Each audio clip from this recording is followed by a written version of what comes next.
Welcome to Out of the Woods, the threat hunting podcast.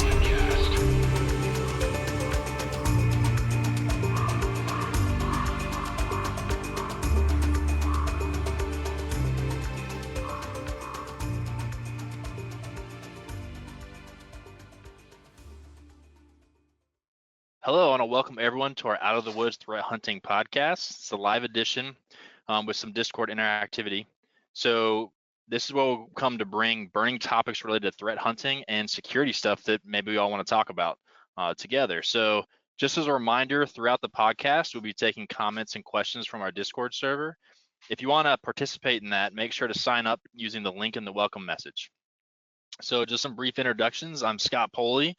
We've got Mike Mitchell, as well as Lee Arkanal. If you want to check things out about us, you can check out us on LinkedIn. And also to take note, we have a cocktail recipe for every live podcast we do this way. And this week is the X Gin and Tonic. You can find that recipe in the notes. Try it, give us feedback at the end. I hope people like it or have fun with it either way. But with that, we'll kind of kick everything off with the 3 interesting artifacts that we've kind of put together to talk about. So let's jump right into that. Mike, I think you got the first one. Yep. Hey, everybody. Hope everybody's doing well. So yeah, we're going to start off today's podcast talking about the recent Rackspace Ransomware. So it was an article from Dark Reading, did a decent job of walking through kind of the high level of what's happened from what we can understand. They haven't done a lot of information sharing about the event, but on December 2nd, there was a ransomware attack against Rackspace. And so the managed cloud hosting for their Exchange servers went offline. A lot of small to medium-sized businesses were affected. They still haven't talked about the root cause of the incident. But one of the interesting things is that it seems like they had a mitigation plan where they're pushing everybody to Microsoft 365. So what's really interesting about that is they're basically, they had some sort of deal with Microsoft. They're pushing people to the competitor, trying to get them access to their email, but still haven't given them access to their the full data set. So any of their old emails, they still don't have access to. So this is going to be really interesting to follow, but I know we've covered a couple of the Exchange vulnerabilities in some of the previous podcasts. And so, first thing that comes to mind is that they were affected by the ProxyNotShell vulnerability. So I'll kind of kick it over. I know, Scott, you did a deep dive on a lot of this. So any kind of high level things that come to mind here? Yeah, so one, whole thing's interesting, it being cloud infrastructure, and people kind of have wondered, well, how do we manage the risk? And I know some people's approach to, hey, we're going to put things in the cloud. We no longer have to worry about that, right? It's their responsibility. If something bad happens, they'll follow through. But when it comes to the services alone, not just like certain things being lost or data being accessed, it's kind of a big deal. And I think I read something where they started releasing things about it. They might have got hit with ransomware. Yep. On those Exchange. So, that's something where if it hits the cloud where you host stuff, regardless if they are responsible for the risk, that still hurts you as a business. So that's kind of a big thing to think about. And then it was interesting too, because I did see that they were vulnerable to the ProxyNotShell, but I haven't seen where people have directly just deployed ransomware with that. But if you couldn't go anywhere else in the environment, it might be this interesting thing where, a lot of people have cleaned it up, and if that was accessible, and you could very easily do some form of ransomware with that. Kind of also interesting to kind of see that kind of play into the mix based on how long that's been out and what people have been doing.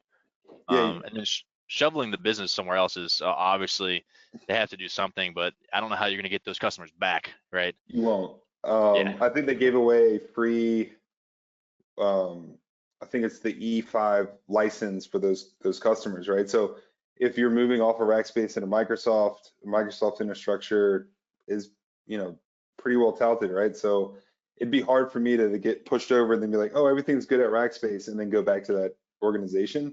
This is gonna be a big rift in user base for them. But something that you brought up is really interesting that I kind of like to talk about from a, engineering policy kind of high level vision is, I know about 6 years ago, there was a big push to the cloud. Everybody's, let's go move to the cloud. Everything's, off-prem. It's starting to bite some people in the butt, right? So there is an immediate kind of, you're pushing your risk off into another entity, but what they don't provide is a reliable way to back up and retrieve any of that data that you're pushing out. That's when things get very expensive to have like a split exchange infrastructure. We have duplication across two, and this is where I have a feeling it's going to happen a lot more, where you're going to start attacking the cloud infrastructure and the services rather than going after the enterprise businesses that are, using those services. Especially, your ransomware gets there, it's a big hit. Sorry, let you go ahead. I was gonna say, it's just like, threat actors targeting MSSPs, right? If you're gonna outsource something, why not go for the people that hold all the keys? If you attack a company that has access to 6 or 7 different organizations that you're interested in, that's the way you want to go in. Now, same thing here is if you're trying to attack or lock down or get a lot of payment back, why not attack a hosting service that if you lock them down, they're probably going to have to pay off because there's multiple customers saying, hey, where's my stuff? Where's my stuff? And on the same breath, I agree with you, Mike. Like, everyone going from point A to the cloud was like, I don't agree with it, because all of a sudden you're like, yeah, we're outsourcing this. We're, the costs are cheaper. But when something happens like this, all of a sudden you don't have your data. Like, that's your data that you need. Why not like go to hybrid mode, right? Like, outsource what you can, that like if it all hits the fan, that's stuff we don't really need. But like our critical secret sauce, you hold that close to your chest. That way, if something does happen in the cloud, you have enough data to get back up and running, and then maybe limp along a little bit until that hosting company. I don't know. Yeah, it seems like putting anything sensitive in the cloud is a bad idea. I think what Rackspace is, the problem they're trying to solve is those small to medium businesses that don't have an exchange admin. Because managing exchange servers is a hellish nightmare, right? So that's one of the things I would love to push to the cloud. But again, these kind of situations come up where I just lost access to all of my email. So if you're, any type of company that utilizes email for your day-to-day business operations, and you can't get to your older emails either, like that's a big risk, right? And so that's when you need to set up maybe backup policies against those OST files for Exchange and Outlook, and any way that you can build some sort of process around that to make sure that you're still alive. But yeah, I would say like the 3 things to consider when you have anything in the cloud is like your business continuity stuff, right? Then also, what are your crown jewels as far as business goes, right? Like what needs to be, that accessible and what doesn't need to be that accessible, and then kind of walking through like your, those are tabletop scenarios, right? That you should be thinking about, what if we lose this service? How does it affect us? And what are we gonna do about it? And so architecture becomes a big piece, right? So when you merge business continuity with good architecture, a lot of these things can kind of be avoided, or not necessarily avoided, but the impact won't be as great, right? So if we look at this from Rackspace's point of view, and we know the ProxyNotShell vulnerabilities out there, I would assume that was a very high priority fix for them, right, to patch that. But we don't know how long this access has been around, right? This could have been an advanced persistent threat. They could have been sitting and waiting for months and months and months. They could have had this as a 0-day where they're like, who does hosted exchange? Oh, Rackspace does. Let's go attack them first before there's all this visibility out there. So from the engineering perspective at Rackspace, I'm sure there's some things. I mean, I don't know their infrastructure. I've never worked with them, but I'm sure from a security perspective, there were some things they could have done from a hunting perspective as an early warning sign to be like, okay, maybe we need to actually focus in on this threat, this visibility, this this vulnerability that exists, right? With it, I guess that would be centered around the ProxyNotShell, right? Maybe hunt for that, right? So Well, yeah, like you said, if it's something they knew existed and they eventually got around to it, but it existed for a long enough duration where someone could have easily have taken advantage of it and at least discovered it, right? That is a good thing to hunt for. Those are when it really becomes pertinent, when you're like, we can't patch this right away. We've got so many customers we'll impact with patching this all at once, Yep. so we're gonna have to do iterations, we're gonna have to do whatever it takes. That's when it makes sense to say, okay, well, how do we make sure that even though we did patch it, we're still good, right? Yep, Yeah. absolutely. Well, So I mean, I know that affected a bunch of people, but good luck to those guys. I know those engineers are not sleeping right now. So Yeah. moving on to it's the next never a article. one person's fault kind of thing. Yeah, no kidding. No kidding. Right. Newman. So let's jump to the next headline. So this one I just want to kind of point out something I find interesting, right? And I don't say as close to it as I normally like to, but I think I brought it up here before, but the Pwn2Own competition. So right now they're doing the Pwn2Own in Toronto, and I think today was the last day. But it's a great competition to kind of be aware of for a number of things. One is where people go to test their exploits against the vendors that sponsor it, and they usually have some big names. They test it against smart technology, phones, different hypervisors for virtualization, and then I think they did cars. They do different types of categories of things. But I always find it the most fascinating when you see what exploits or what things certain people take advantage of. Like one that happened in 2021. There was a Zoom. They were actually targeting Zoom, and it was 3 different bugs someone strung together to get execution on someone's machine where they didn't have to touch anything. They didn't have to click or do anything. And they're really savvy exploits because they're not like the easy, hey, it's a critical exploit or a critical vulnerability. If I am able to exploit that, I get access. It's let me take advantage of this integer offset. Let me take advantage of the buffer overflowing, and then let me, and they like chain these things together, and they're usually low to medium vulnerabilities. A lot of the ones that people tend to ignore sometimes. And so it really highlights the, anyone that's ever done vulnerability management, it's like criticals and highs. I don't really know many people that go after the mediums or lows, except for when, hey, it's a bundled patch, we can just patch them all at once and clear the board kind of thing, right? There's never a priority or understanding there, and it's really hard to understand how some of those things work.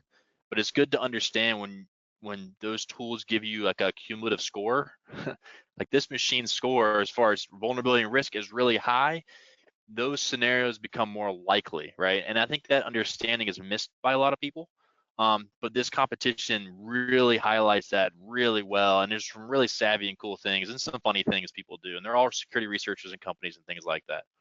Are these so they're not really taking advantage of 0 days, right? These are known exploits these guys are Some of utilizing. them. Some are 0 days. Some are things they fully developed, and then some of them are like they might have discovered one little thing or they chain certain things together. So it's a kind of a mixed bag, and you'll even see when they fail or they get partial, and they get money for this. Like they usually pay out. If you get system level access, you get $50,000 on top of whatever the reward was. So some people are getting $250,000 just by doing whatever, and then of course they get a point system. They can win the competition and that kind of thing too. It's kind of cool. Yeah. I saw they reimburse the travel expenses for the teams going out. Like that's awesome. That's really cool. Yeah. Yeah. But that's big money. So I guess the question I have is if something is exploited, what happens next, right? Is that kind of public bulletin, hey, there's an exploit against the Samsung S22 phone, blah, blah, blah, blah, blah, or is that still kind of like, who owns that kind of IP around that exploit then?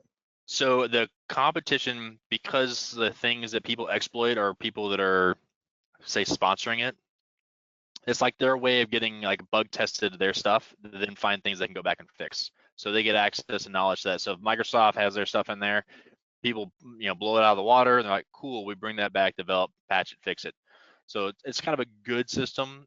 There was I think it was questionable one year when people I think they do different places, and China was one of them where they thought that, oh, China's going to harbor all these things because they're not forced to disclose and all their types of stuff. But I've never been to a competition. I watch highlights and I hear about it all the time. It's super cool, and it really started with breaking out of virtualization, like Parallels or VMware or whatever. Like how can they get to And those breaking out sandboxes is, more and more important as far as an attacker goes, because more and more things are virtualized. We talked about cloud, those types of things. So when you see how attackers are doing this or what they're looking for and taking advantage of, it's a pretty big deal. Yeah, and I think that's why I brought it up. And Lee, you just posted that link for zero-day brokers. Have you listened to that episode? Yeah, it's funny. I just did like 2 days ago, and there's a couple things I always think about when I see 0 days. And first thing in the back of my mind is like, this is coming to light, but some government, some group out there already knew existed, whether you like to think so or not. But it's always interesting because about these, first of all, these organizations and events I find are amazing because it gives all those researchers and all those hackers, we'll say hackers, a great outlet, a legitimate outlet for their skills, which, a lot of people growing up, the hacker stories you always hear, like I got in trouble at high school for changing my grades or changing my classes or whatever. And you're just like all those stories, like I heard it once and it stuck with me. If you could just take those kids and say, look what you can do with that skill. Like you can go and be stupid with it and get in trouble with it, or you could go make a living. And like the community has like taken off. Bug bounty programs. Yeah, they're everywhere now. Events like these, it's just like, man, like they really did a good job with it. And I always enjoy that. On the flip side, you always wonder who else is watching there. It's not just like a bunch of fans going to, watch these guys break into. You also think you're like, all right, so who are the guys in the suits? Who are the guys in plain clothes? Then they're always talking to, and I forget who said it in the Darknet Diary, was someone would give a speech and they'd step off the stage and you'd see like a whole swarm of people just circle them and say like, that was neat, but what else are you working on? What didn't you talk about? And that's what I always think of. It's good employment opportunities. And I've never been in those shoes, but I wonder if how scary that is when like all of a sudden it's like, so who are you? What do you do? What else you working on? It's like, can I really talk about this here? But no, I think it's a great article. Yeah, so like that's what's scary with no affiliation, and you're getting into like some nation state espionage type things, right? So I don't know. It's interesting. These guys that win these competitions like immediately have a target on their back, right? Like they're not a bad target, good and bad. just a target. Yeah, and I can imagine. And again, just we're talking about the brokering of the 0 days and exploits, and I can only imagine that because of the bug bounties and these type of events, they're just popping up more where, I might be able to buy this exploit off this guy for 10K because 10K is a lot of money to this person. But last week we were talking about one, I think it was like 1.5 million or something, Scott, we were talking about last week or 2 weeks ago. Oh yeah, it was 1.5 million for Signal. Yeah, or Signal finding a remote code execution capability or exploit for Signal. Right. Yep. So you're basically like buying off these guys for these exploits that you're going to go immediately use before they get patched by Microsoft. Because I imagine, let's say Microsoft gets hacked in this event and they see what that remote code execution or whatever the vulnerability is, it's probably going to take them a sprint to get that out and push to their whole product suite.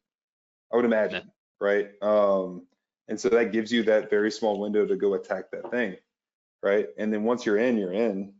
If you can set up backdoors and C2s and the ability to get back into the system. So there's a really weird chain of events that could happen after every single one of these type of competitions that would be really interesting to dive into. Well, I mean, for me, it's just validation for what we do, right? Like, yeah, it clearly shows that there's some really, really great products out there, but the products are so big and there's so many hands involved in developing these. It's almost trivial for really, really smart people to find ways to kind of bug them out and get them to do things they're not intended to do. So it just kind of brings validation to the whole field. Like, this is why the field is not going anywhere, because we want to use technology more, and we're not completely great at developing things yet. Yeah.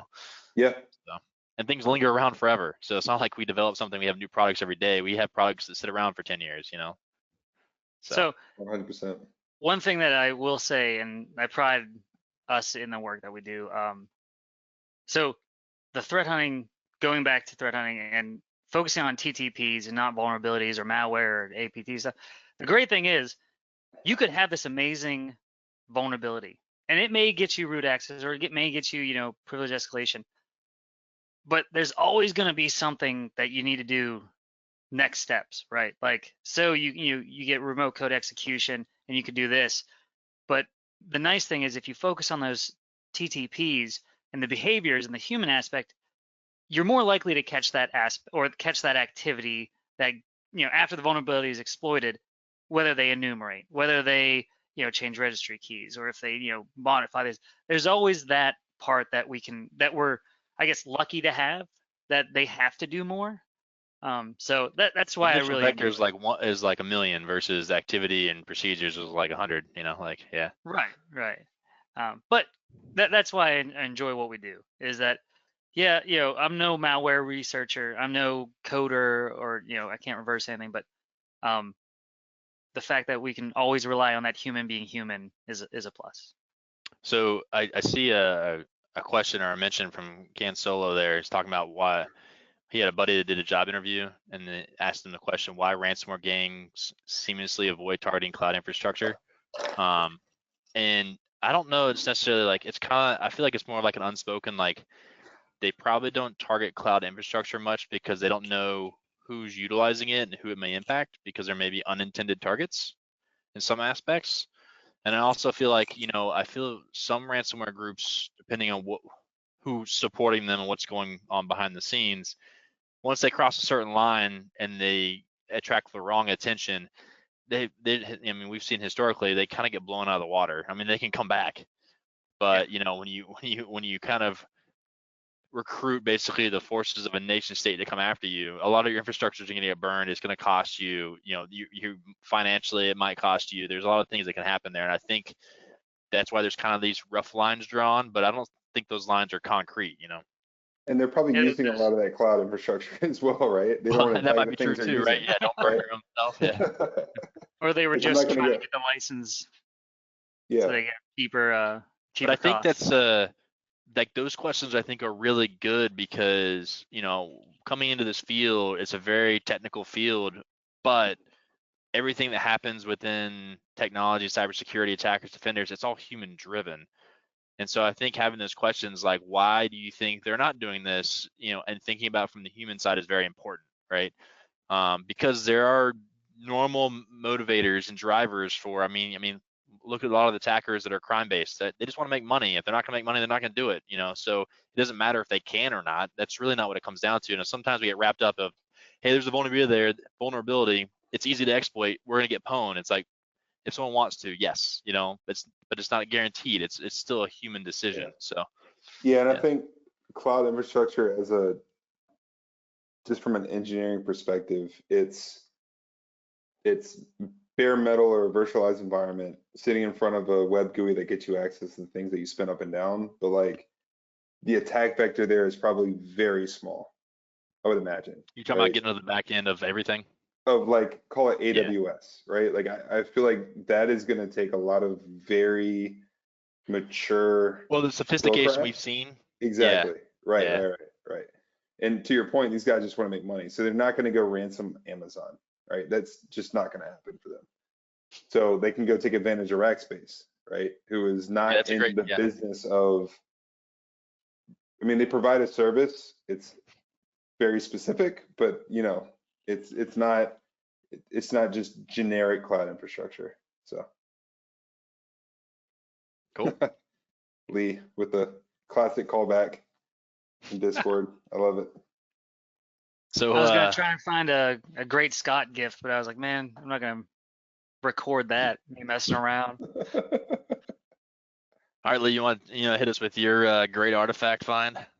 Yes. So this was actually shared to me by Raider, who's in here today, and I absolutely loved it because I know I think we talked about personal malware labs or just labs at home last podcast, and I remember when I first got my server, I was like, well, I'm going to try Splunk. So I threw Sysmon on my virtual machine. I had just enough memory to run Splunk and one virtual machine with Sysmon on it. And it was the community license. I think was it like 500 gigs 500 cap, I think. megs. 500 megs. It's Yep. 500 And something, yeah. Yep. yeah, so Megs. something, not a lot. So you So blew out of the water. within a minute, because I was like I knew Sysmon config wide open was going to be a lot of logs, but I was like, maybe I could use the sim to actually help me exclude things and work on it. That didn't work because I'm pretty sure it was 2 minutes of log ingestion just killed the license. So I was like, all right, we got to use Elastic. So I heard about the elk stack and I started digging, and I took like 3 or 4 old articles and like pieced them together on how to stand it up. Like it was like this mess of like, because I couldn't, like, I was reading the Elastic documentation. I am no admin. I am no Linux guru. So like this was a big step and a big struggle for me. At the end of the day, I won. It wasn't the prettiest, but it worked. And I'm doing all this hard work and trying to figure it out. I finally got it up and running. I got Sysmon going, and I'm having all these logs and great time. That's what I'm talking about. But I think I heard of the soft elk. I heard about that a couple years back, and throwing that on a virtual machine, just like installing everything, was great because it gave you all the tools, and it was just a lot of people a lot smarter than I am put this together. It was like for a SANS course. And I was like, man, like that's a great resource to have. And then I've never messed with Cape, but looking at the article and what it is and what it can do was just amazing. Like, and it even says like this is like the incident responders tool. Like it should be a must in the incident responders toolkit. And I was like, man, if I had this back then and I threw that on my lab, like I'd be having so much fun. But I just wanted to share that with everyone because it's a great resource. It's a great tool to have. If you are standing up a lab and you're technically inclined like I am, yes, or it's a struggle, then this is a great opportunity to actually try and grow outside your means. Because I'm a threat hunter. I love endpoint logs. I love network logs. And that's it. Like I'll tell you, I lean heavily on our infrastructure guys like Mike and Alex. I'm like, hey man, I need this done. Alex, can you help me out? And he's like, yeah, I got you. And like 5 seconds later, it's done. And I was like, I've been struggling with that for like the first hour and a half of the day. He's like, it's what I do. And like, I love that. But Yeah. There's always that place to grow. Can you give the listeners a quick rundown of what Cape is? I will if you want. I love Cape. Yes, please. That'd be great. Go. All right, so yeah, I discovered Cape. I think it was Rob Lee was talking about it, not the Dragos Rob Lee from SANS, but the other one. I think it was a Cyber Shield, but it was such a, it's basically the best forensics collection tool you can possibly use. So it has a bunch of different modules for things you'd pull out forensically locally on a machine, like from the data files and everything. But what's so cool about it is it's incredibly fast. It pulls from all the shadow copies too. It deduplicates all the data and keeps all the folder structures and loads it and stores everything in like a virtual disk. So then when you get that image, it's like everything you need for incident response and forensics. You can basically double click, the virtual disk, it loads it, and you can use any tool that you'd use forensically, and all your data is ready to go, and you can interact with it, natively as if, because things are where they're supposed to be. And what's funny is what they did is what I was dying to do when we had our SOC, because we have, we were using a big data solution. And I was thinking, how great would it be to use Cape to pull out some stuff like shimcache and things like that. There's very informative and easy to find threats, but it's not something that's logged. It's like in a DAT file that you have to parse and pull out, kind of stuff. And Cape could do it. And I was like, man, if we can just remotely run Cape, and get snapshots essentially across the environment, and then do diffs and do some big data analysis, do things like that. Man, imagine how many things we could find. But we didn't have a great way to do that and then dump it somewhere and things like that. And sure enough, like these guys did it, right? Did exactly what I wanted to do. Now there's a lot of sources they can definitely go after, because Cape has tons of modules and it's kind of dependent on other tools to parse things for you too. But it's such a cool tool. So yeah, love Cape. and it keeps growing, keeps getting better. So if you guys don't know what it is, it's super easy to use, and it's definitely worth just playing with. Yeah, that's awesome. I mean, I've been using Elastic since like 1.0, and Lee, it is a struggle. It's a lot easier to get spun up now, especially the full. They don't call it Elk Stack anymore. It's just Elastic. With Kibana, they've moved to agents, and it's a little bit easier to get data in now. We don't have to write these parsers and regex, and it was a pain back in the day. So the thing that I'm curious about though is that, and Scott, you were talking about it, there's a lot of really good like components these people are putting together in open source and GitHub, but it's not used in enterprise organizations that much, right? It's very hard to, I guess, get the okay to deploy these type of things across the whole org when it could save you a bunch of time and capabilities. So like, how would you potentially go about showing the value of these type of tools and getting these plugged in so it helps you not only in your home lab, but your work day to day, right? Have you all struggled with that, trying to get these open source type of tools in? Oh, all the time. Well, mean, I like, will it's say, great. not here. There you This go. has been like the greatest thing. Is like, hey, I have this idea. Go.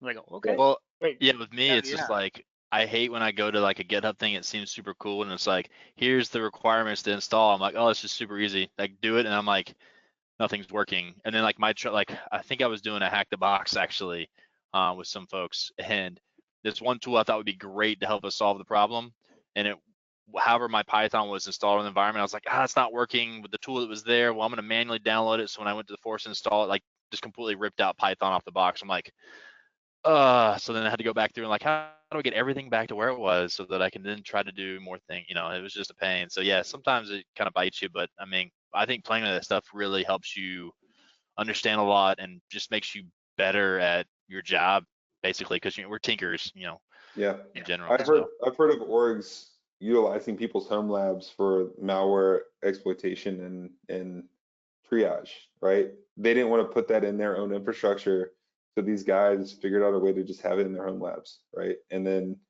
there's a weird blend and cross-pollination there, but it solved the problem for them, and they're able to use the amazing tool sets these guys are putting out on GitHub. I mean, there's these GitHub collections of all the different cybersecurity tool sets and things that you can deploy. There's probably an interesting combination of those that would basically replace a SOC and give you the same capabilities if you could reliably reproduce that over and over again. But So there's always two things that I always think about, and I think this was some experience I've had is like, it's like, hey, let's do this. It's open source. It's free. Let's do it. And then like either someone says, we don't have someone that can administer it. Like we don't have someone that can just keep up with it. Or they say, you're going to do it. Like, fine, you're going to do it. And you're like, well, I have all these other things to do. And it's like, I can't make that a daily thing. So those hurdles exist. And then the buy-in, I think we should be reaching that point in time soon that if you talk to someone or like a manager, a CIO, or whoever, and you say, I want a malware lab or a lab environment that we can detonate malware, that their first question or thought isn't, oh my God, we're gonna hose the entire production system. Like that is like old school thinking, and I get that, as we're getting smarter, we're all getting older.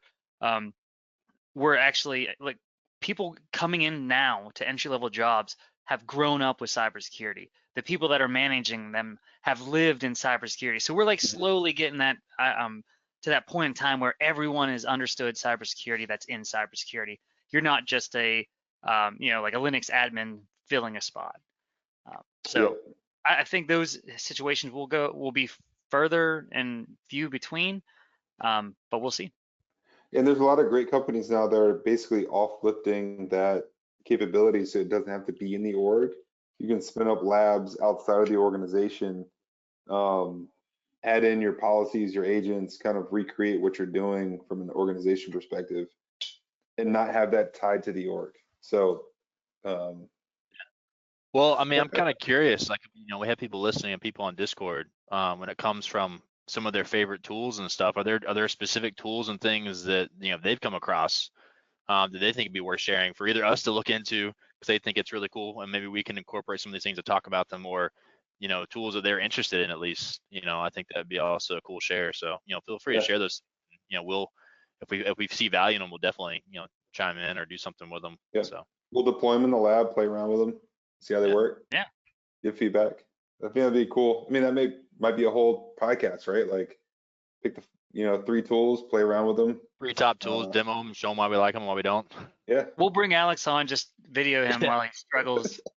There you Hey, go. we want you to stand there. Alex, you install this live, and we got to see how you. Right? No Don't do pressure. that. And Mike's just over his shoulder, like, Yeah, there'll be a lot of I bleeps. want to do that. Yeah. Yeah. So yeah, I mean, that was about 30 plus minutes of kind of the top 3 articles we wanted to talk about. And I think we want to transition into some higher level topics to have a discussion around. See how many we can get through. You had like the threat hunting tip of the day you kind of want to incorporate and kind of talk through some your let's ideology there. Let's do that. Yeah. Okay. So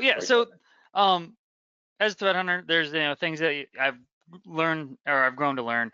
And one of the questions that either customers or people in the community that are asking me questions, because I'm always willing to connect to people, and the first thing I normally say is like, feel free to ask me any questions. Like, please pick my brain, because the more I can share to the people trying to get into cybersecurity, become threat hunters, like the better they are starting off. And then if you have a better starting point than I do, I have a feeling that you could get smarter and get better than I ever will be. So just trying to do my part. But there's a question that's always like, with incident response, whether you're going into a new environment or you're in your own environment, what's like an easy win to do? And like I was thinking about that, and I was just like, masquerading. Like we always see like winlogon.exe was a problem, and that was the source. But so what are the issues with that, or how can we detect that? And I just threw together something that I thought about.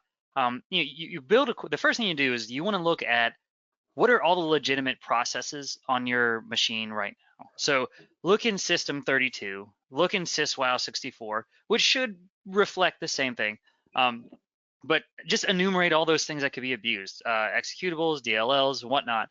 And then that's learning what exists on the Windows operating system by default, right? It's like you get a quick lesson there, you get an idea of what's going on, where stuff is coming from, and then you start poking around in your program files, whether it be program files x86. You can even look in program data, and find your Microsoft Office location and figure out what's there. What tools does your organization use on a daily basis that are legitimate?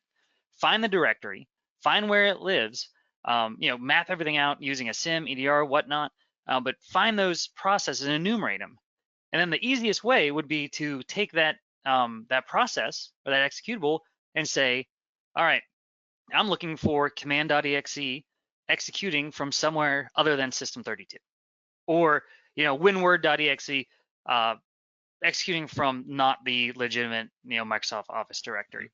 And the first thing that'll help you do is learn Windows system internals. What exists there already? What can it do? And then you start to learn your environment. What are we using? What looks legitimate? What's a application that we use? And so on. And you'll start to learn there. And then you can start going into the harder stuff. Like, okay, all these people are using PowerShell. But from there, who is allowed to do what? And that starts to get harder with permissions, because then you can start looking at command line arguments. You can start looking at PowerShell commandlets that are being used. But like I said, the easy win is find legitimate processes and exclude their native directories. So I hope you learned something.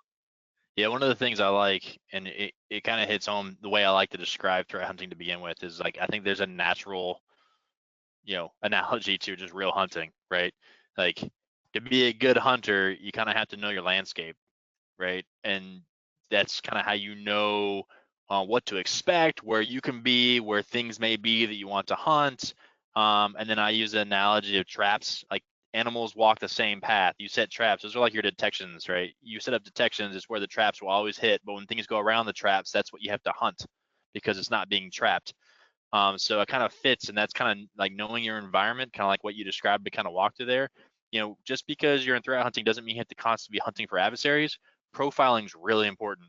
Profiling how people act in your environment, profiling known processes. Like, hey, you have these business processes and you expect them to behave specific ways. They shouldn't change too much. Like, it doesn't hurt if you've got the time and you have nothing to hunt on your plate to do those things, because that might help you kind of build what we say internal knowledge hunts kind of thing, right? Like, hey, I know my environment so well. If there were attackers, this is the things they go after, and this is what might change, that kind of stuff.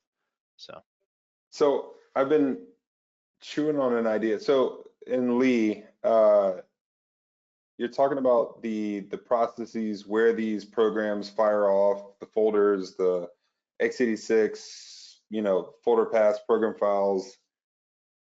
It'd be really, I mean, these organizations that build these products, I feel like they should know that pattern of execution very well, right?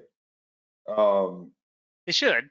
So- The only reason I say that is there's always going to be that organization that's like, we put everything here.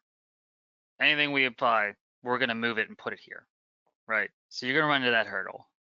So any of that customization around the installation paths and how things are manipulated, right? Well, right. like Okay. people that run thing from, like, say, services from admin shares, which you shouldn't do. Right. But they might do that because that's easy for them to deploy services that way. Okay. Yeah, I was just thinking, like, from a logging and standardization perspective, if that was something that was available from the product company, it's like, here is baseline what everything is, so you don't have to go do that work, Lee. But I think everything you were just talking about is an amazing first step to understand an environment. Is like, just do that for a week or 2 weeks, right? Yeah. Hopefully your admins are administrating and installing things from a central location. I think, I'm trying to think if CrowdStrike does it, but like, you have these tools that you can basically have your standardized, policies around, these are the acceptable applications, you have your whitelisting, right? And then be able to just monitor that from a SIM perspective, right? Okay. Yeah. I mean, honestly,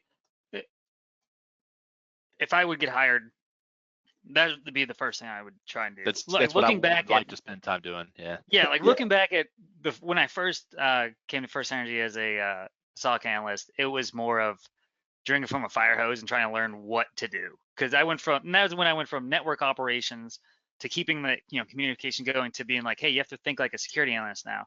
And that was just like, wait, what? And it was brutal. But now, knowing what I do now, if I would sit in an organization, I would sit there and just start enumerating everything. Like what lives here, what exists here, how's it look? What's rare and what's not. That's kind of Are how you it's expecting to have that much log data? Right? Like, that's a big problem with security tools now. Like, you might have a year worth, 90 days. I know some companies are touting like 400 days. I mean, that's the biggest issue is the legacy data that you might be missing, right? Yeah, that's true. Yeah, I mean, I like to take bite size. Like, I would probably profile me and then compare me to others, and then like expand out from there.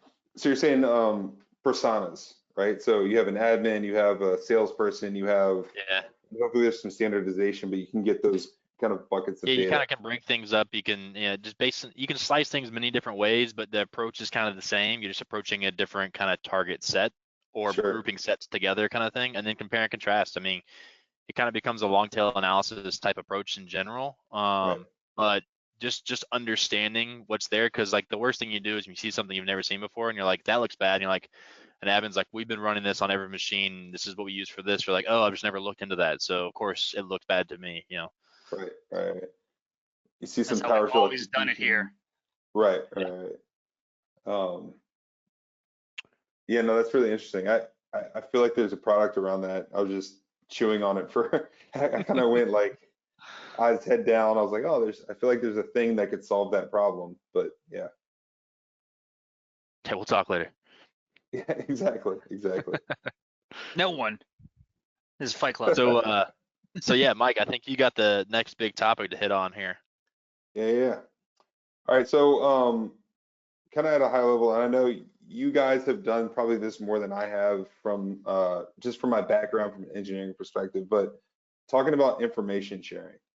And so I know there's a lot of supposed industry standards, organizations, government agencies that have tried to standardize the process of information sharing, going to, CISA, the traffic light protocol. I think ISACs are big, so the retail ISACs, financial ISACs, groups of industries that are trying to share information about their particular verticals. If we get into the software side, I know MISP, which is more about Intel sharing, but they really try to standardize on the capability to share indicators of compromise across a bunch of different organizations if you have it configured correctly. And typically this seems to be more akin to the threat intelligence as we know it today, where it's indicators of compromise, it's domains, IPs, hashes, heuristics. But I think there needs to be kind of a different approach to step a little bit above that and get a little bit more high level about this approach.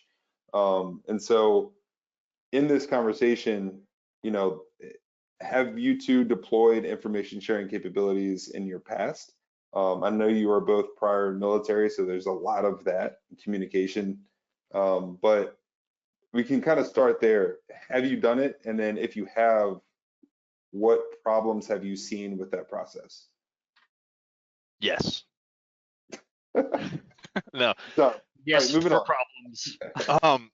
Yeah, so information sharing is it's an interesting topic because it seems like a no-brainer, but then all of a sudden when people want to start doing it, there's all these things that just get in the way, right? And it's usually not the person that wants to share things. I mean, sometimes it is based on like, well, what do I use? What avenues do I take? What should I share? Those might be personal barriers. But I see a lot of, for instance, some organizations, especially like it depends on how conservative the organization is in general, but sometimes like legal and stuff kind of feels uncomfortable because what happens if you share something that maybe isn't accurate enough, or something that if someone were to take that information and start blocking things, it impacts their business. Now who's liable? Like, did you just share something that impacts someone else's business? I've heard that get in the way. To me, I feel like, that's part of like the agreement in sharing. Like there should be some, if I'm going to share things and you're going to receive things this way, there's a disclaimer, right? That should take care of that. I've also seen where it's just not easy because everyone wants to review everything that goes out the door. Well, we don't want you to share anything about our business, about our processes, about our users, about whatever. And it's like that privacy kind of aspect of it, which, has complications, especially when you start worrying about compliance.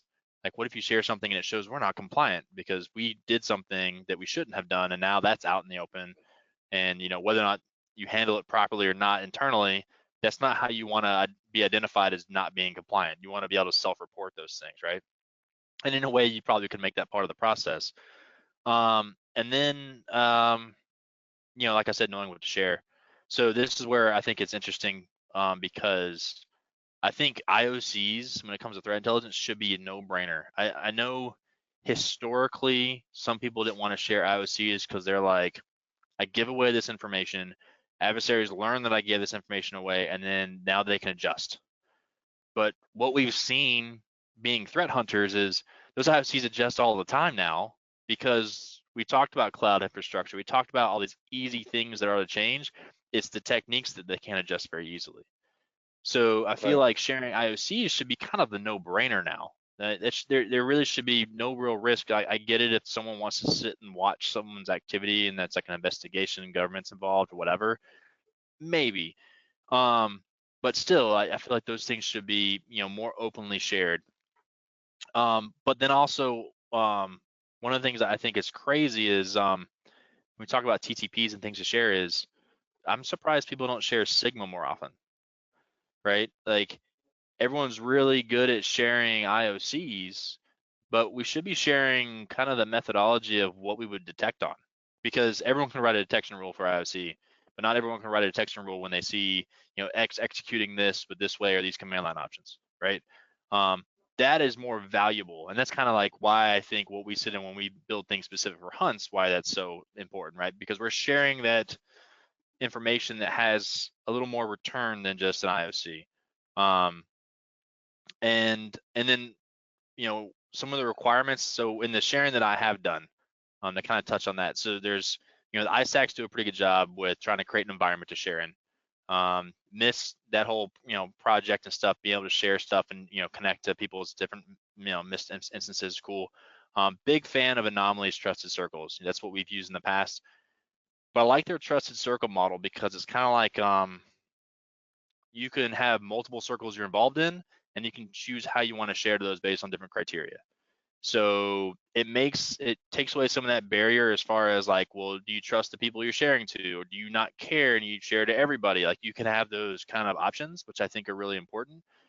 And that's kind of what we did. So we also, then we talk about, we shared a lot by leveraging the trusted circles, but we were sharing everything. We automated the collection of, open source reporting. Like we were crazy on Twitter. We were crazy on, all the open source reporting from different security vendors that do blog posts, news posts, those types of things.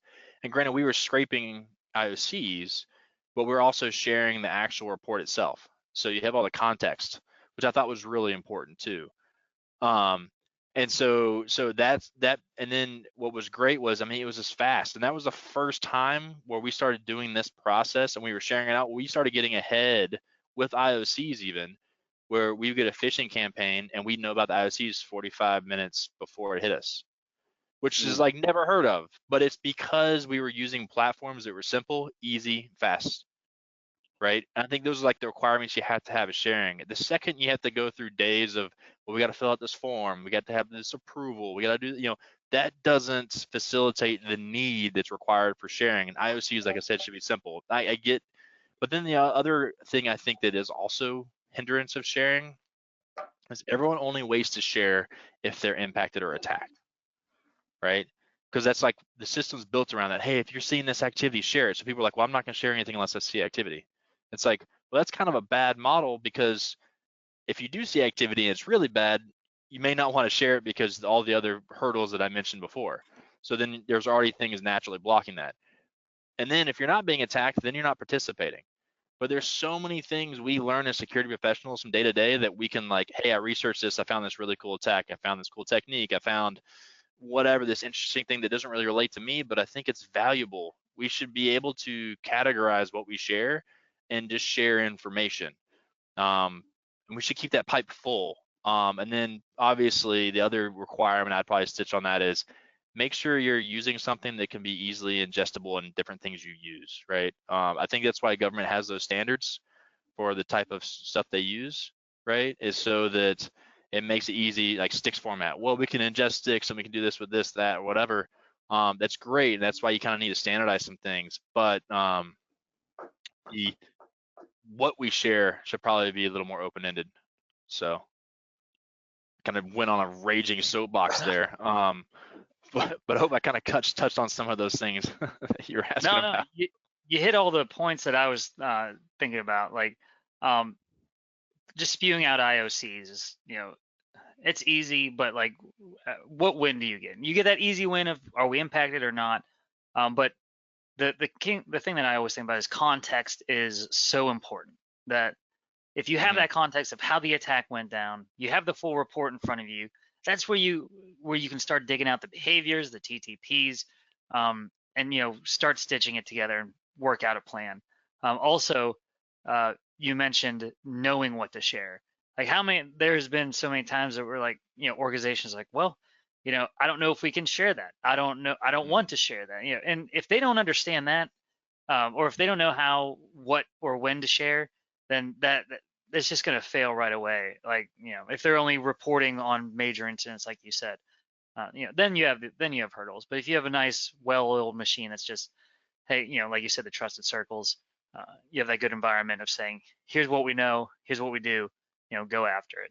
Well, what I thought was really cool, kind of the policy we put in place when it came to sharing, was the easy thing to meet those requirements was, hey, if we got it from the internet, we're sharing it. It was already out there. We may have found it first. We may have published it out to all of our sources that are all in this collected circle, whatever.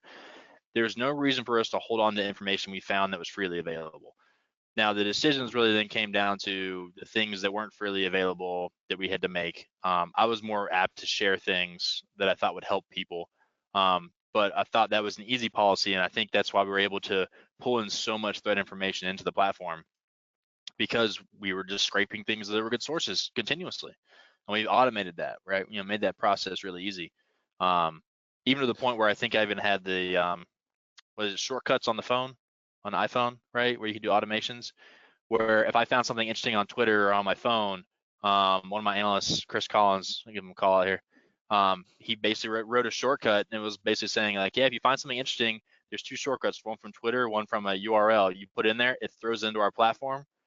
We ingest it, and then we strip out all the IOCs and anything associated with it, and then we'd automatically start detecting on those retroactively and moving forward. Like, really cool process, and I could do it from home on my phone, which I'm already using my phone anyways to do these things and look at things. And the only thing I'm doing is like, can I remember this tomorrow to do something with it, or will I have a million other things to deal with? So it was great. So that's the thing. So I guess 2 points from my kind of view of this. It's one, how do you operationalize the intelligence, right? So you just gave an amazing example of at least having some process in place to automate the retroactive and proactive hunting for those IOCs. Coming from my experience in the source space, I would go into organizations that just wanted to do automatic blocking of those IOCs immediately. And so that's where you get into, that's a tricky place, right? There's one thing to detect something, but there's one thing to put in process to just like block things altogether, right? And so it's really just an understanding of how to operationalize that data set properly, where you're not exposing yourself to a lot of risk. If I block Google today, or DNS, or some sort of like AWS external IP that we use for services, right? And we've heard horror stories about that all over the place. The one thing I would say to the circles come into play, right? The auto blocking thing, and a good policy that we thought about in a process for that is, if you're getting things that you want to try to implement auto block policy, have something that automatically looks back 30 days of any activity. If you saw no activity the past 30 days, there's a good chance if you were to automatically block it, you're not going to impact business that day. Now, if you have like quarterly or annual processes, maybe you reached out to specific sources that are, more than 30 days, but go long spans without talking, you might impact yourself there and be aware of those. But I mean, that there's ways, I think, to diminish some of those negative returns. And that's great logic. Like, it's not immediately block it, but let's look for it first and then understand what that actual service or process is before we make a determination. So that's where you need to still have those human pieces in play to make those kind of decisions. And then I guess the other part of that is where the ISACs really come into play is, and Scott, you said you want to share everything you can to your groups and your trusted circles because you're hoping that they would do the same for you. So especially when you get into industry specific sharing, where financial ISAC, if I'm bank A and I get attacked today, bank B is probably going to be attacked at some point in the future, or they have in the past. So that's where it's really important to be able to share those indicators of compromise or intelligence or Sigma rules or detections or whatever you have within. I mean, there's competition, but I mean, you're all trying to make money. It's a capitalist society. Well, you have to kind of, I feel like security analysts are below that level of thinking where like, unless you're a security vendor, it's like there's no competition. Like, we all want to do really well at our jobs, and so like there's no like, hey, I know something, and if you knew it, it'd really help you out. Like, we're a culture where we want to share and help each other. Absolutely. So it just strikes me weird when there's people that don't want to share because they feel like they're given like the only value that they have, selling their soul. Right. And that's what's really cool about the culture of cybersecurity that I think I've seen is like, with all the analysts that I've worked with in banks, financials, products, healthcare, they're just looking out for their next guy, on the front lines, right? Like we're all in this together, where they're not overly concerned with, they're concerned with the business, but they're going to protect the guys next to them if they can, right? Like, the level of pressure is on everybody within this industry. Yeah, and honestly, even if you have all that knowledge, are you going to be that one security analyst that stopped the ransomware attack because you knew exactly what to do? Like, you know what I mean? Like, it's not like you're going to I've been there, I know. Like, you could know all that information and still not do anything. Yep. But you mentioned putting a block in place. So I remember doing that. You always do the 30-day check. And if you think about like, once you block something, how hard is it to get off that block list? Because then you have to justify, like if you go back 30 days or 90 days and keep looking and say like, look, we're not seeing any of this activity, let's just let it go, versus saying block it immediately. And now we have to go back and do a lot more work to justify why we're pulling it off the block list. And then that makes, that can make you look bad, or that could put a lot of anxiety on your management, or like, That's a good point, because that is resources the bigger those lists get too, right? Yeah, like, hey, we're going to review the block list. Like, okay, we got to go back and go through all those things. But it's just always harder to undo that work, in my opinion. Yeah, I guess, how would you review a block list? Let's say you have 4,000 IP addresses on that. No one does. You have to go back and review it, right? You just start over. You wipe it and you start over or something, right? Like that's not a task that can be realistically done by a human person, right? Like you might go automate looking up those IP addresses against intelligence, virus total or whatever, and unblock them one by one. But yeah, it seems like the value you get from that is really nil, right? Right. So that's when you just end up growing these lists, and they end up being 1 million indicators long, and you honestly don't know what's on them anymore. There's no way to know what's on them and contextualize them. So it's not like it's an IP address, but it's not like it's an IP address with the threat and the link that you found it on and the situation and why you blocked it. There's none of that metadata. It's just an IP on a massive list. That big umbrella saying no. Exactly. Well, I've seen some automation or some processes where it'll hit a list and it's like a watch list, and then activity starts going to it. Then there's an action to try to go block, based on the human, like, hey, we saw this, it's been on this list and it's supposed to be bad. And then there's that human interaction to basically say yes or no, but all the process is carried out at that point, right? Right. So, but yeah, there's just like creative solutions. Some of it comes down to the business models, people have to work under, like, where do they do their business? How's their business done? What would be the impact and how quick you have to be to respond, that kind of stuff. So, yeah, I think it'd be easier just to have a whitelist and then block everything else. Maybe. Whitelists are easy until you start talking about cloud services. Exactly, right. I think there are some cloud services that are doing a better job of, here's my DNS and here's all the IP addresses that we operate on, right? To give you a fighting chance to be able to build a whitelist around those. But like, never block Netherlands, because a lot of bad comes out of Netherlands, but a lot of hosted services come out of Netherlands.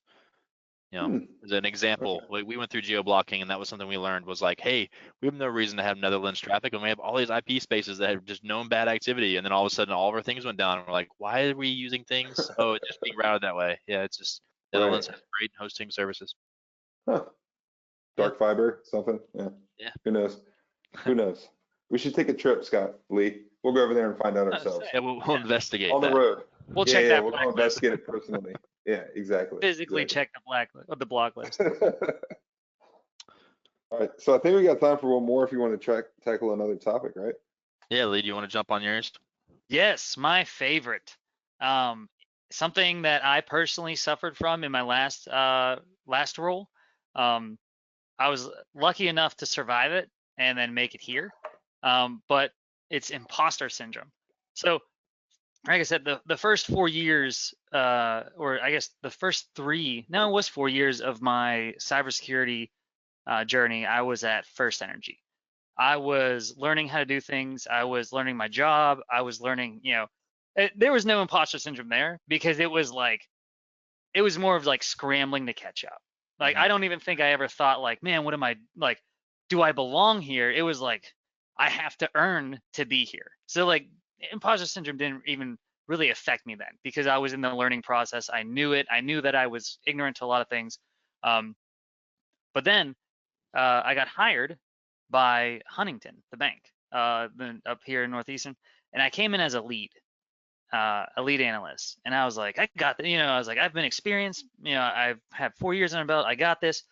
And like, I hit the ground running, and it was just like, the first thing that came to my mind was, as the days went by, I realized I didn't know the network. They were analysts that worked there for like years longer than I were, or than I had been. And I was the brand new guy, and I was supposed to be the lead though. And I would say I'd be like looking through the sim, and they'd be like, "This is this," and like they could answer questions like this, and I was like, "What?" Like, I get I need to experience to learn that. But man, like, how am I supposed to lead you if you know all those? If you know all the answers, how am I supposed to lead you? What am I supposed to do? And I think it was around like 6 months, it just hit me hard, where I just started like questioning my skill set, questioning like, do I belong here? And I limped along for the next 6 months, and I was like, this is, I'm not in a good situation mentally. I'm not doing my job. Like, I will be the first to say it. I was not a good fit in that position, and mostly my fault, because I couldn't learn to live with the imposter syndrome, couldn't learn how to like dig out of the hole, because all I did was I'd wake up and be like, man, what's gonna get me today? And it was just a rough time. But then my my passion was threat hunting. My passion was creating rules to find malicious activity. And Eric Sigmund actually reached out to me, and he was like, hey, let's talk about Cyborg. I was like, please. I was like, what do you guys do? And I started looking up. I was like, oh my God. I was like, here it is. And then like I started, start talking, got pulled into here. And then imposter syndrome still hits me every once in a while. But I know how to learn it. And I know it, and I'll tell you, especially workshops. Workshops are the hard ones, because it's like or customer interactions, because I never know. I don't want to ever treat everyone like I know everything that I should know all the answers, and you're just listening to me and you're going to learn from me talking. Because I know there's people out there that have been doing this job a lot longer than I have, and I know they know a lot of stuff that I don't. So I've learned to get on a certain level where I'm teaching or trying to teach together, almost like I can try and say like, this is how I'm doing it. Please let me know if you have to do it a certain way. Let me know how you deal with things. And I found that approach really helps out when it comes to workshops, customer interactions, or just day-to-day work. I've learned to lean on other individuals and say, hey, I don't understand this. Can you help me out? And that has been a completely humbling experience. But if you are struggling with this currently, I would encourage you to, first of all, understand that it's okay to be vulnerable. It's okay to not know something, and that the people around you aren't there to judge you or determine your fate. But everyone knows a certain aspect of their job. They might know it better than you, and they might not. But find those people, talk to everyone, learn what they know, and then like just be a sponge and suck it up and say like, all right, now I know all this. What else do I need to learn? So as soon as you figure that out, and it took me a year. So and I'm still running into situations like that. But I really encourage you to feel like, just understand that you're not going to know everything. You may be an expert. People might call you a subject matter expert or a lead or a manager or something, but it's okay to say, hey, can you explain this to me? I don't understand this fully. So that was my spiel. Because I will tell you that 1 year was a lot of learning and more about myself than cybersecurity. But I'm glad I had it because of where I'm at now. Mike, Scott, You guys have never suffered from imposter syndrome, right? Dude, I like live that like all the time. And it's funny because like, I mean, you know me the longest. I've done a lot of things, but it Yeah. doesn't matter what I do. I just always assume everyone around me knows more, or Yeah. someone in the room will prove something I've been saying is correct as false, right? Like, doesn't matter. Like, that's just what I feel like all the time. And, you know, I think it's funny because our field does it to ourselves too, right? Like, you see entry level jobs where you need 5 to 10 years experience. Like, automatically you feel like, well, I'm not going to be equipped for this. And it's just entry level. Like, how am I going to be able to do anything else, you know? But the one thing I do appreciate is I really, really, really hate arrogant security professionals. And so I feel like if imposter syndrome can affect everybody, I really hope it affects them too, because like there's nothing worse than that guy who's not willing to work or talk with anybody because they know all the answers and they kind of treat you as, you know, below, right? Um, but yeah, I mean, I remember, you know, my first interview getting asked really technical questions on things that I shouldn't have had the answers for. And they weren't great questions for what I was really interviewing for, but you know, it made me feel like, man, there's no way I'm gonna get this job, you know, like already out of the gate just by some of the questions they're asking. But I do have some things that I think help, at least have helped me when it comes to imposter syndrome in general. And one of them is really focus on how you learn, right? Because the processes and methods of which you learn best are really important because it's not about having the answer, it's about getting the answer in our field because there's so many things you need to have knowledge on, right? So really prove how resourceful you are with that. The other thing is be able to work with knowledgeable people, like have enough people skills where people like to be around you because there's nothing better than people that know a lot and they like to share how much they know. I mean, that's just a given. And if you're truly interested in learning from them, they're more willing to overshare to the point where you might not be able to absorb everything, but that's a good way to basically kind of be mentored unintentionally for some of that stuff. And then another example of like, you know, maybe there's an incident or something going on that you don't know anything about and maybe you don't feel like you can be an asset. Be an asset in other ways. Like, hey, one thing that everyone fails to do in incidents and things like that are document things. Be the person that documents things. That's a great way to be where all the information pours in, where you get exposed to all of it. And now you just got, you know, experience through other people, but also have the full story. You're not missing bits or things like that. So there's so many ways to kind of show value, but just always be hungry. Never let yourself be shut down. Like use imposter syndrome to kind of motivate you to do more. Not saying burn out, but don't be afraid to dig into something you're completely unfamiliar with because sometimes that's the most rewarding thing at the end of the tunnel when you're like, I've been struggling and beating my head against the wall. We talked about using open source tooling and getting them working and installed. Like, I don't know how many times I'm like, I'm a smart guy. I've done this 100 times and I can't get this one thing to execute. And then the thing I'm doing is retrying the same thing over and over again, thinking I'm going to get a different result, right? I'm like, I ran it this way. It's like, okay, let's take a step back. And then when I finally figure it out, I'm like, I'm a genius. I'm really good at my job. You know, like I have that feeling for just a second, right? But so yeah, be vigilant. Nice. Stay hungry and humble. Yeah. Yeah, no, imposter syndrome's a real thing, man. I think over the past, call it 10 years in cyber, I've had it most years, right? I can remember coming into my first job as an intern and getting moved over to the security engineering team and then owning and shipping a product within like 2 months of that because of need, right? And so I think, Scott, to your point, being able to like listen, learn, and ask questions and not being scared to ask other people questions if you need help is one of the biggest things that you can do to help kind of ward off that imposter syndrome. I think understanding and learning how you learn personally. So for me, like a couple years ago, I had to learn web development. I remember sitting on my computer, banging my head against the desk because it took me a long time to understand those concepts. But like knowing that I am a little bit of a slower learner when it comes to that kind of thing helped me kind of you know, figure out that like I can get there, right? I know I can get there. It's just going to take me a little bit longer to get to that place. But I think it's one of the, I had a coach back in the day that said pressure is a privilege.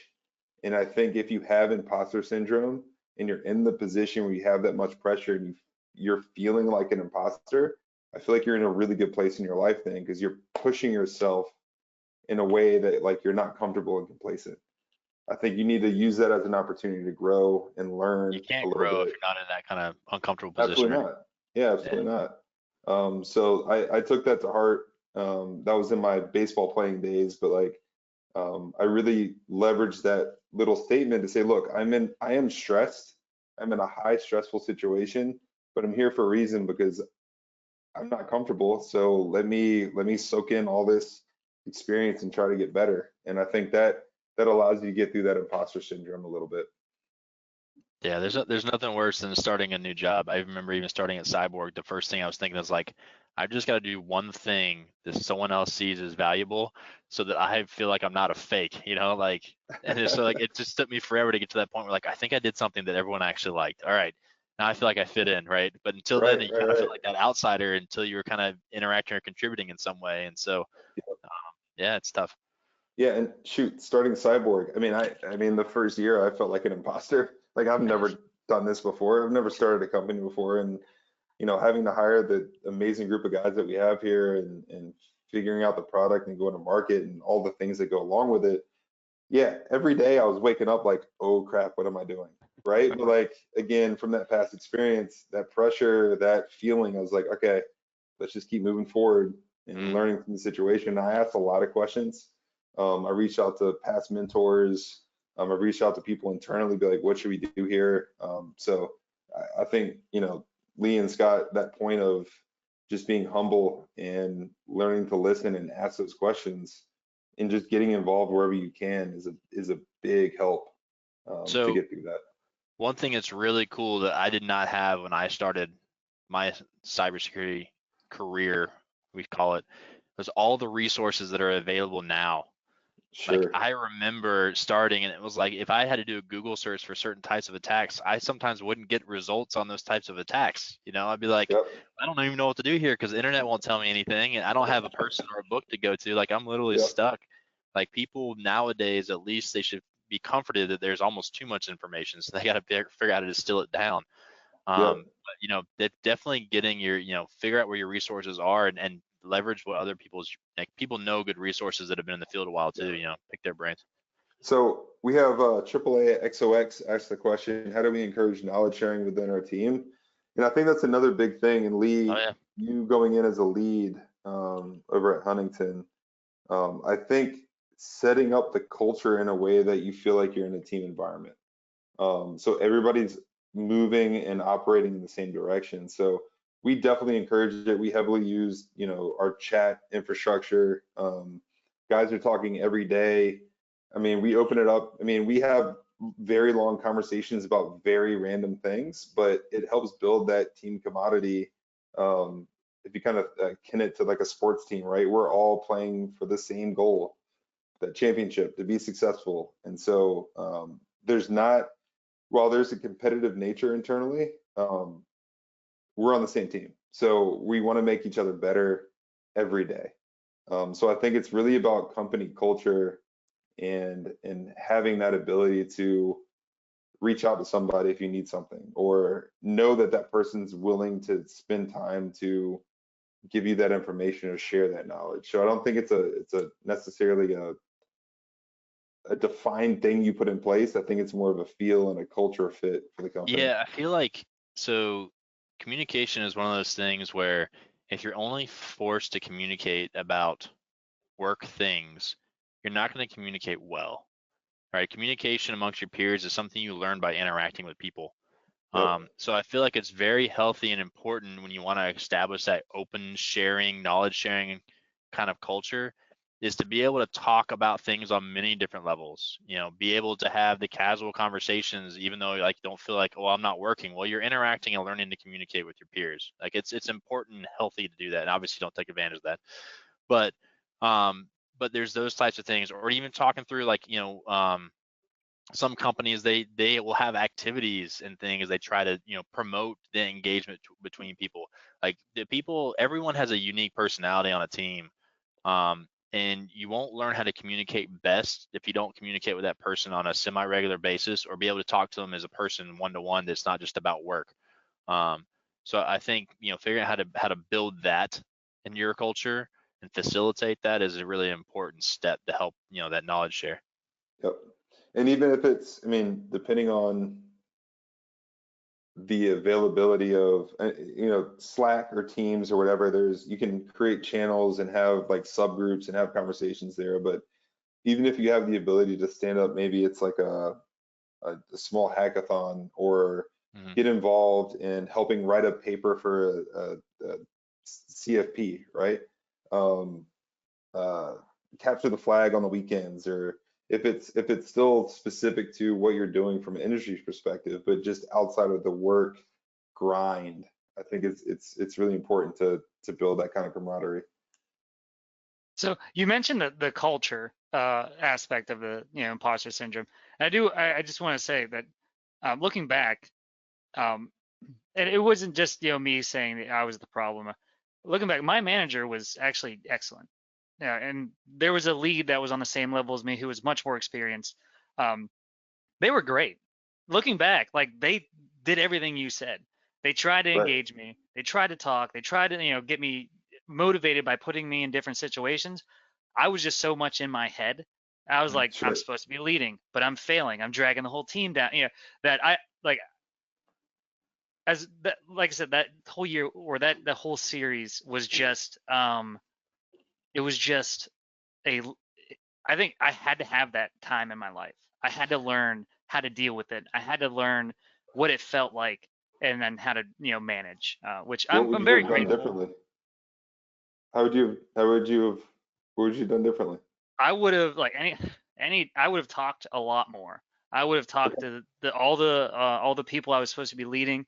I'd get to know, what are we looking at? What's your strengths? Teach me about the network in this spot, or what's your strength? Teach me about that.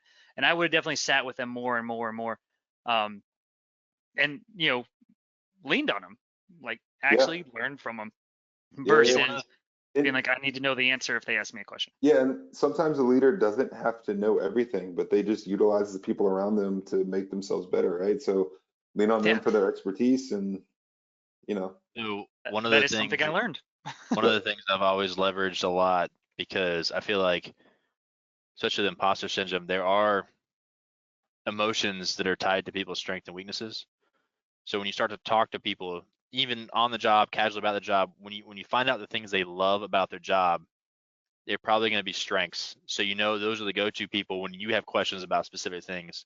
Things people are really worried about or scared about on their job are probably their weaknesses. And if you know anything about those topics, that's another area you can engage that person and try to make them feel more comfortable. So just knowing what people love and hate about their job are kind of ways where you can kind of interject and kind of figure out how you function as a team, right? What people love and not like doing, kind of thing. So yep.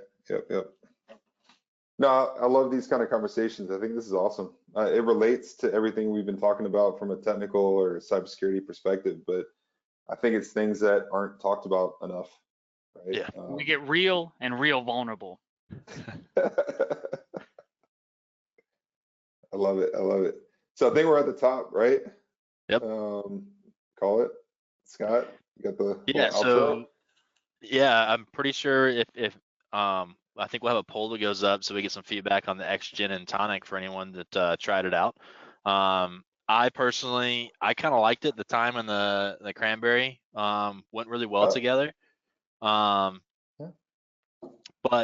for the next live podcast, you'll see the event come up, and you'll see what we drink there. It's going to be the Moscow Malware Mule. Ooh, so prepare yourselves. It should be a good one as well. I hope everyone enjoyed the podcast. We love talking to everybody, friends, colleagues. If you liked what you hear, please check us out on the Apple Podcast, Spotify, or pretty much anywhere you kind of get your podcast from, and leave a good reviews or stars or whatever. It helps other people find the podcast. If you think it's valuable and you think others would benefit from it, that'd be great. Also, if you're not aware of our other 30-minute episode, or roughly 30-minute episode we do weekly, to kind of hit on 5 breaking news topics and kind of talk from a technical threat hunting, or topics people might need to know about or interesting things. We do that as well. Tune in for that, and then hopefully we see you guys back around next time. Yeah. All right, everybody. Thank you. Thanks, everyone. Happy hunting. Take care. Happy. Yeah. Really. Happy hunting. Happy hunting. Pulley. Happy hunting. Happy hunting. There you go. Take care, everyone. Thanks for listening to the Out of the Woods podcast. Be sure to subscribe wherever you heard this podcast so you never miss an episode.